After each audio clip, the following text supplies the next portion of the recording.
Alhamdulillah ya, kita semua bisa hadir di malam hari ini untuk kajian kitab Ihya Ulumuddin dan kitab-kitab lainnya. Di dalam sebuah hadis dijelaskan dunia ad-dinu alan nadofah, agama dibangun atas fondasi kebersihan. Saya ulang lagi, bahwasanya agama itu dibangun atas dasar atau atas fondasi kebersihan. Jadi kalau sebuah bangunan, kalau bangunan itu ingin kuat, fondasinya harus benar, harus kokoh. Dalam hal ini agama, fondasinya adalah kebersihan. Jadi kebersihannya harus sesuai dengan petunjuk agama itu dulu, baru agama kita akan tegak, akan lurus, akan baik. Syaratnya kebersihan harus terjaga. Nah, kebersihan ini sifatnya ada kebersihan lahiriah, ada kebersihan batiniah. Kebersihan lahiriah diantaranya sudah kita maklum bersama, kita harus bersih pakaian kita, badan kita dari yang namanya najis.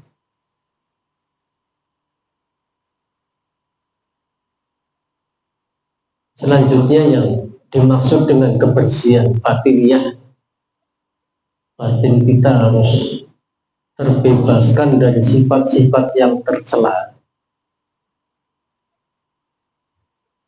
seperti halnya sifat sombong, sifat ujub, ada rasa iri dengan kawan kita, ada kedengkian dengan teman kita, ada suudzon,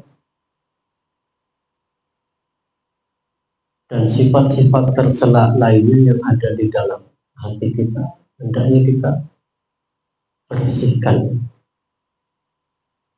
Sifat-sifat tercela itu kotoran, kemaksiatan, pembangkangan kepada Allah SWT itu merupakan kotoran batiniah.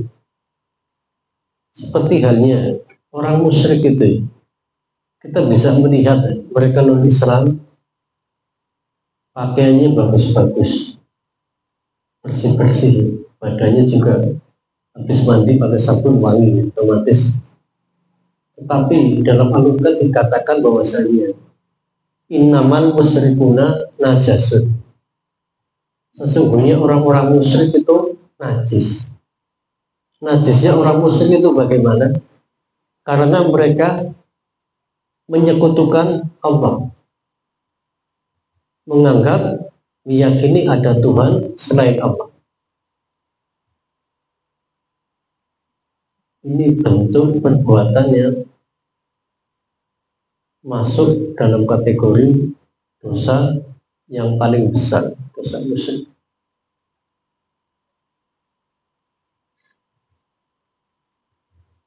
Jadi Allah mengampuni dosa-dosa selain dosa kemusyrikan.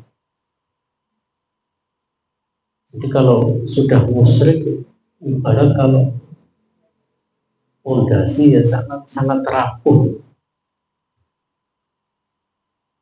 Ibarat orang bangun fondasi di tengah lautan, akan tersapu oleh air, tidak bisa berdiri.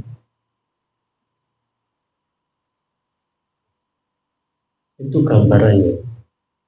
Jadi supaya kita bisa menangkap, menerima agama yang datang dari Allah lewat perantara baginda Nabi, syaratnya kita harus membersihkan zahir dan batin kita. Siapa di dalamnya masih ada kotoran, maka ilmu-ilmu tidak akan terserap khususnya yang dimaksud di sini adalah ilmu agama. Dan hati kita tidak akan terpancarkan oleh ilmu-ilmu tersebut kalau hati kita kotor. Seperti halnya cermin. Kalau cermin itu banyak nodanya, banyak kotorannya, tidak akan memantulkan cahaya dengan bersih, dengan jelas. Kita diberikan nasihat, diberikan ceramah keagamaan, diberikan ilmu oleh guru-guru kita, ustadz-ustadz kita. Kalau hati kita kotor, cerminnya banyak noda-nodanya, maka tidak akan memberikan manfaat yang berarti. Pantulannya tidak jelas, ilmu yang disampaikan tidak dapat ditangkap dengan baik. Jadi syaratnya itu harus kita bisa membersihkan diri dari semua kotoran-kotoran. Dan kita harus, untuk melakukan itu harus all out, dengan sepenuhnya, dengan sesungguhnya. Karena kita setengah-tengah ya menuntut ilmu agama, dan ilmu itu tidak akan memberikan sebagian pun sehingga kita memberikan diri kita sepenuhnya kepada ilmu. Jadi ilmu agama ya, tidak akan berikan sedikit pun dari ilmu-ilmunya sampai kita sepenuhnya menyerahkan diri untuk mendapatkan ilmu. Dengan kata lain, ojo tanggung-tanggung. Harus niat dari majelis taklim, niat ngaji di pesantren, fokus yakin bahwasanya ini adalah tempat yang terbaik untuk menuntut, untuk menimba ilmu agama. Abaikan yang di luar sana, godaan-godaan keinginan untuk kita melanggar tata tertib, peraturan-peraturan pesantren. Pokoknya sudah niat bismillah sepenuhnya. Peraturan tata tertib kita ikuti, kegiatan-kegiatan kita jalankan, mengaji, sholat jamaah, gotong royong dan lain sebagainya, piket. Kalau sudah kita laksanakan ya, ilmu akan menghampiri kita, akan mendatangi kita. Kalau kita sudah melaksanakan itu ya, dapatkan ilmu yang manfaat, pancaran dari ilmu-ilmu, otomatis ilmu kita walaupun itu tidak banyak, sedikit akan membawa keberkahan, berikan kemaslahatan, kemanfaatan baik untuk diri kita, keluarga maupun umat.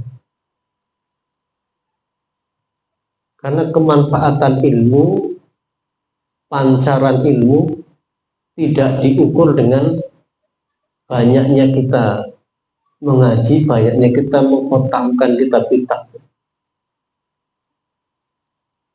Kemanfaatan ilmu apabila ilmu tersebut ditangkap, diwadahi kanggo wadah sing bersih, maka kalau kendaraan mesin, ibarat kalau olinya masih bagus, masih baru, itu performa kendaraan ya, motor maupun mobil akan nyaman di perjalanan, tarikannya enteng, kinerja mesinnya bagus, seluruh komponennya akan sehat ya, kalau olinya bagus. Tapi kalau olinya sudah kotor, nggak diganti, kotor terus, itu bisa kinerja atau performa mesinnya akan loyo. Dan kalau dibiarkan terus-menerus akan menjadi rusak. Itu tadi kalau kita kaitkan dengan masalah hati kita. Kalau hati kita ada kotoran-kotoran, maka kekuatan kita menjalankan kehidupan beragama ini akan terasa berat. Tidak ngaji, boten, tidak amal soleh, bantu masjid, bantu musola, menyatu dan yatim, meringankan beban orang lain yang membutuhkan, membantu tetangganya, keluarganya yang sedang sakit, bantu biaya dan sebagainya, enggan untuk memberikan.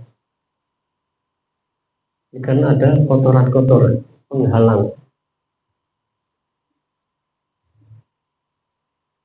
Susah untuk diajak taat. Oleh karena itu, tiada lain kita harus sering waspada, mengkoreksi, meneliti tentang kondisi diri kita masing-masing. Menilai diri. Kalau menilai orang lain, semua kita pandai-pandai, pinter-pinter. Dan umumnya orang itu lebih tegas pada orang lain. Kalau orang lain buat kesalahan langsung diponis, kritik, dan sebagainya. Dianggap tidak berpendidikan, dianggap jelek tabiatnya.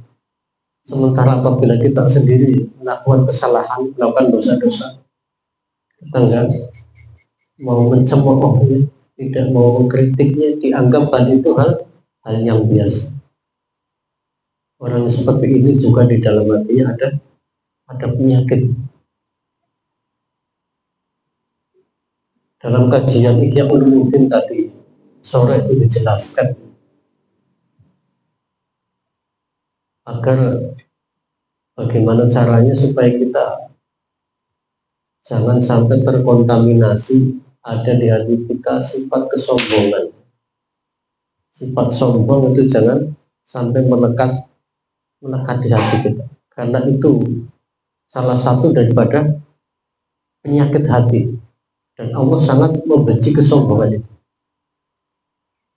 Karena sombong, takabur itu adalah pakaiannya Allah. Allah yang berhak memakai, karena tidak ada yang lain selain Allah yang punya kekuasaan, punya kekuatan, memberikan manfaat dan bahaya itu hanya Allah, tidak ada yang lain. Wajar kalau Allah punya sifat takabur. Kalau ada manusia makhluk Allah punya sifat takabur, maka Allah akan menghancurkannya.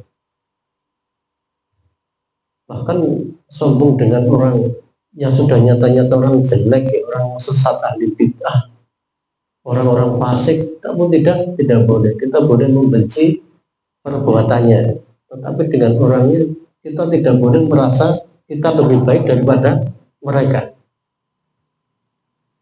Mengapa demikian? Itu tadi bahwa saya sombong adalah sesuatu yang paling dibenci Allah. Kita melaksanakan hal tersebut bukan karena apa-apa, melainkan karena kecintaan Allah. Ini adalah perintah Allah, Allah tidak suka. Yang Allah tidak suka harus kita jauhkan. Itu ya pada pertemuan malam hari ini. Jadi bisa kita tarik kesimpulan, agama tadi dibangun atas fondasi kebersihan, kesucian. Pengen agama kita kuat, agama kita tegak, agama kita selamat, hendaknya kita bersihkan doa kita dan juga bersihkan batin kita dari sifat-sifat tercela yang dapat mengotori hati kita, sehingga agama kita nantinya tidak stabil, mudah goncang, mudah goyah, tidak konsisten, tidak istiqomah. Dan mudah-mudahan Allah memberikan pertolongan kepada kita semuanya untuk kita bisa membersihkan lahiriah kita. Lebih-lebih Allah berikan kemudahan kepada kita semua bisa membersihkan jiwa hati kita dari semua perbuatan-perbuatan tercela dan semua penyakit-penyakit hati. Dan Allah wa iyyakum. Allahumma amin. Cukup sekian pertemuan pada malam hari ini. Assalamualaikum warahmatullahi wabarakatuh.